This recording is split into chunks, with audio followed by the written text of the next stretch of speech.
भिखारी था भीखू। उसकी उम्र हो चली थी। वह अकेला था, कोई परिवार या संबंधी नहीं था। बुढ़ापे की चिंता में रोज शाम को भीख के पैसे बचाकर एक पोटली में बांधकर उसे अपनी कोठरी में जमीन के अंदर एक गड्ढे में रख देता था। एक दिन मंदिर से साधुओं की एक टोली जा रही थी। बाबा, भगवान के नाम पर कुछ देते जाओ। अरे नादान, हम तो साधु हैं। हमसे मांगने पर तुझे क्या मिलेगा?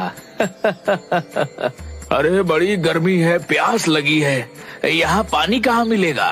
बाबा, इस एरिया में 2 दिन से पानी नहीं आ रहा। म्युनिसिपालिटी ने पानी बंद कर रखा है। लो, आपको ऐतराज ना हो तो ये ले लो। यहाँ पानी नहीं आ रहा। अगर तुम्हारा पानी मैंने पी लिया तो सोच लो, फिर तुम प्यासे रह जाओगे। कोई बात नहीं बाबा, पानी पिलाना धर्म का काम होवे। आप पानी पी लो। पानी पीने के बाद भगवान तुम्हारा भला करे। बेटा, एक और चीज चाहिए, दोगे? हाँ हाँ बाबा, बोलो। एक 10 रुपया दे दो। सुनकर भीखू उसे एकटक देखने लगा। क्या हुआ, नहीं दे सकते? चलो कोई बात नहीं, ये लो बाबा। एक साधु ने 10 का नोट लेकर दूसरे साधु के हाथ में रखा। दूसरे ने तीसरे, तीसरे ने चौथे और चौथे ने 5वें के हाथ में वो नोट रखा और फिर उसे भीखू को वापस देकर चले गए। रुपए वापस दे दिए भाई, कुछ समझ नहीं आया। रात को भीखू उबासी लेते हुए सारे पैसे जमीन के अंदर गड्ढे में रखकर सो गया। सुबह जब भीखू ने अपनी लाठी लेकर पोटली में हाथ डाला तो उसमें से कुछ सिक्के निकले। रे, इन्हें रखना कैसे भूल गया? उसने गड्ढे में देखा। हैं? रात रात में इतना रुपया कैसे हो गया? नहीं नहीं, शायद कल रात को मैंने नींद में ध्यान से नहीं देखा होगा। अब तो काफी रुपए हो गए हैं। इन्हें यहाँ रखना ठीक नहीं। अगर चोरी हो गए तो? नहीं नहीं, मैं इन्हें सेठ जी के पास रखवा दूंगा। हाँ, यही ठीक रहेगा। राम राम सेठ जी। तू क्यों आया यहाँ? मुंशी जी, इससे पैसे लेकर भगाओ जल्दी से। सेठ जी। अरे सुबह सुबह मनहूसियत फैलाकर दिमाग न खराब कर। ये लो और जाओ यहाँ से, वरना सेठ जी का दिमाग हिल गया ना तो मेरा पूरा दिन खराब हो जाएगा। सेठ जी, मैं तो ये क्या है? ये मेरी खून पसीने की कमाई है। मैंने भीख मांग मांग के 1-1 रुपया बुढ़ापे के लिए जमा किया है। अबे, ये तेरी कमाई है या किसी की चोरी की है? ना ना, ऐसा मत कहिए। चोरी करूंगा तो भगवान मुआफ नहीं करेगा। ठीक है, ये पोटली क्यों लाया यहाँ? सेठ जी, मेरी कोठरी तो खुली पड़ी रहती है, किसी को भी पता चल गया तो चोरी कर लेगा। आप इसे मेरी अमानत समझकर अपने पास रख लो। मुझे जरूरत होगी तो मैं आपसे ले लूंगा। रुपए गिनकर बही खाते में इसके नाम से लिख लो। 100, 200, 500, 1000। सेठ जी, पूरे 1000 हैं। सुन भीखू, इतना रुपए पड़े पड़े रखा रह जाएगा। तू कहे तो इन्हें ब्याज पर चढ़ा दूं, अच्छी रकम मिलेगी। पर सेठ जी। अरे तू फिक्र न कर, मैं सब देख लूंगा। तेरी रकम 6 महीने में दुगनी हो जाएगी। ठीक है सेठ जी, मुझे आप पर पूरा भरोसा है। सब आप पर छोड़ता हूँ। हाँ हाँ, तू चिंता ना कर। राम राम।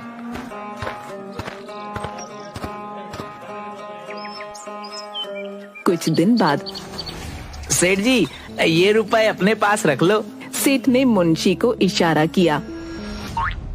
100, 200, 500, 1000। सेठ जी, पूरे 1000 हैं।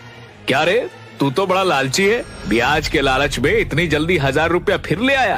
कितना माल है तेरे पास? इतने ही है सेठ जी। चल ठीक है, इसे भी ब्याज पर चढ़ा देंगे। कुछ दिन बाद भीखू फिर रुपए लेकर आया। 100, 200, 500, 1000। सेठ जी, पूरे 1000 हैं। इसी तरह भीखू थोड़े थोड़े दिनों में सेठ के पास रुपए रखकर जाने लगा। सेठ जी, आज भी पूरे 1000 रुपए देकर गया है। ये इतना रुपया इस भिखारी के पास आ कहाँ से रहा है? पता नहीं। इतना रुपया तो इतनी जल्दी मैं भी नहीं बना पाता। कोई तो राज है मुंशी, पता लगा। इसकी कोई लॉटरी वॉटरी लगी है या कोई खजाना हाथ लगा है? मैं क्या जानूं सेठ जी। कुछ भी हो, इसका भेद पता लगा, नहीं तो मुझसे बुरा कोई नहीं होगा। मुंशी ने सिर लटका लिया। अगले दिन मुंशी सुबह से भीखू का पीछा करने लगा। भीखू अपनी लाठी और पोटली लेकर मंदिर के बाहर बैठ गया और मुंशी एक पेड़ के पीछे खड़ा होकर देखने लगा। सेठ को भी कोई और नहीं मिला, बिना बात के मुझे इस भिखारी के पीछे लगा दिया। पेड़ के पास बहुत मच्छर थे। अरे बाबा, इतने मोटे मोटे मच्छर हैं, इनको देखूं या उस भिखारी को? एक मच्छर ने मुंशी को काट लिया। आई, काट लिया, मेरा खून पीता है, रुक तुझे बताता हूँ। मच्छर को मारने के चक्कर में वो पेड़ के बाहर आकर गिर गया। हाय हाय, मर गया रे। एक आदमी ने उसे उठाया और भीखू भी वहाँ आ गया। अरे मुंशी जी, आप यहाँ क्या कर रहे हो? क्यों बे, मैं मंदिर नहीं आ सकता क्या? क्यों नहीं, आ सकते हो, जरूर आ सकते हो। वो तो मैंने आपको पहले कभी यहाँ देखा नहीं ना, इसीलिए पूछ लिया। वैसे मुंशी जी, आप गिर कैसे गए? बस गिर गया। अरे हर बात तुझे बताना जरूरी है, बड़ा आया कोतवाल बनने। कहकर वो वहाँ से चला गया और छिपकर भीखू पर नजर रखने लगा। रात को भीखू ने अपनी कोठरी में पैसे गिने। 10, 20, पूरा 25 रुपया हो गया। और उसने रुपए जमीन के अंदर गड्ढे में रख दिए। मुंशी खिड़की के पीछे छिपकर ये सब देख रहा था। अच्छा, तो ये रुपए यहाँ छिपाता है, पर इसके पास इतने रुपए आते कहाँ से हैं? मुझे इससे क्या? मुंशी ने पूरी बात सेठ को बताई। जरूर जमीन के अंदर उस भिखारी को कोई खजाना मिला है, किसी को पता नहीं चले, इसलिए यहाँ थोड़ा थोड़ा रुपए लेकर आता है। सेठ जी, वाह वाह, क्या दिमाग लगाया आपने। मेरे दिमाग में तो ये बात नहीं आई। दिमाग हर किसी के पास नहीं होता, वरना सब सेठ होते। अब चल मेरे साथ। कहाँ सेठ जी? कहा ना, बस चुपचाप चल। दोनों लाठी लिए भीखू की कोठरी में पहुँचे। आई, सेठ जी, कितनी बदबू है यहाँ। भिखारी के घर में बदबू नहीं तो खुशबू आएगी। सेठ जी, आप मुझे यहाँ क्यों लाए हो? मेरा तो दम घुट रहा है। कहकर वो वहाँ से जाने लगा। सेठ ने उसका हाथ पकड़ लिया। अबे जा कहाँ रहा है? जो काम करने आए पहले वो तो कर लें। कहकर उसने मुंशी के हाथ से रुमाल लेकर अपनी नाक पर रख लिया। मैं यहाँ खड़ा रह के ध्यान रखता हूँ, तू गड्ढे में जाकर देख कितना रुपया है। सेठ जी, मैं हाँ तू चल, अब जल्दी कर। मुंशी ने गड्ढे में रखी पोटली निकाल कर रुपए गिने। सेठ जी, इनमें तो सब मिलाकर बस 60 रुपया है। क्या बकवास कर रहा है, ध्यान से देख। मुंशी ने ध्यान से देखा। सेठ जी, सच्ची बस 60 रुपया है। सेठ जल्दी से उसके पास आया। उसने पोटली फैला दी। अरे इनमें तो सच में बस इतने ही हैं। मुंशी चल गड्ढा खोद। मुंशी ने पोटली वाले गड्ढे को और खोदना शुरू किया। सेठ जी, इतना गहरा तो खोद दिया। सेठ के इशारे पर मुंशी ने गड्ढे में हाथ डाला। क्या हुआ? सेठ जी, कुछ तो है, बहुत बड़ा है, एकदम मुलायम मुलायम, पर हाथ में नहीं आ रहा। सेठ ने मुंशी को पीछे करके खुद गड्ढे में हाथ डाला। तगड़ा माल है, तगड़ा। उसने जैसे ही हाथ निकाला, उसमें बड़ा सा सांप था। सांप, सांप, सांप! सेठ ने घबराकर सांप को फेंक दिया। गड्ढे में से बहुत सारे सांप निकलकर कोठरी में फैल गए। मुंशी घबराकर बेहोश होने लगा। अबे भाग, नहीं तो सांप डस लेगा। हाँ हाँ, भागो भागो भागो। दोनों जिधर भी भागते सांप आ जाते। पूरी कोठरी सांपों से भर गई। सेठ सांपों के ऊपर से जाने लगा तो गिर पड़ा। उसके सिर से खून बहने लगा और सांप उस पर चढ़ गए। हे भगवान बचा ले, अब कभी लालच नहीं करूंगा, इस बार बचा ले भगवान, बचा ले। अचानक सभी सांप हटने लगे। सेठ जी, चलो जल्दी भागो यहाँ से। दोनों वहाँ से भागने लगे। चौखट पर सेठ ने पीछे मुड़कर कोठरी के अंदर देखा, सांपों को उसकी तरफ आते हुए। ये देखकर सेठ और मुंशी दोनों वहाँ से भाग गए। शाम को भीखू जब वापस आ रहा था तो मोनू दिखा। मोनू, अरे ओ मोनू, कहाँ भागे जा रहा है? जरा रुक तो। मोनू रुक गया। तेरा बाबा कहाँ रहता है? आजकल कितने दिन हो गए दिखाई नहीं देता। बाबा तो बीमार है, 2 दिन से अस्पताल में है। क्या हुआ उसको? डॉक्टर कुछ नहीं बता रहा है, बोला कि जो दवाइयाँ देनी है वो अस्पताल में नहीं है, तुम ले आओ तो तुम्हारे बाबा ठीक हो जाएंगे। बहुत महंगी दवाइयाँ हैं। मैं माधव के पास रुपए उधार मांगने गया था, पर उसके पास भी नहीं है। तू उदास मत हो बेटा, रुपया मिल जाएगा। कहाँ काका, सुबह से 4 लोगों से मांग चुका हूँ पर किसी के पास इतना रुपया नहीं है और बाबा की तबीयत बिगड़ती जा रही है। कितने में दवाई आएगी? 1100 काका, पूरे 1100। मेरे पास तो 20 रुपया है। तो बेटा हो गया रुपयों का इंतजाम। वो कैसे काका? ये ले, इसमें पूरे 20 रुपया है। 60 रुपया और है मेरे पास और तेरे पास 20। काका तो सब मिलाकर खाली 100 ही तो हुआ, बाकी का 1000 कहाँ से आएगा? तू फिक्र क्यों करता है? तू जा, मैं थोड़ी देर में रुपए का इंतजाम करके आता हूँ।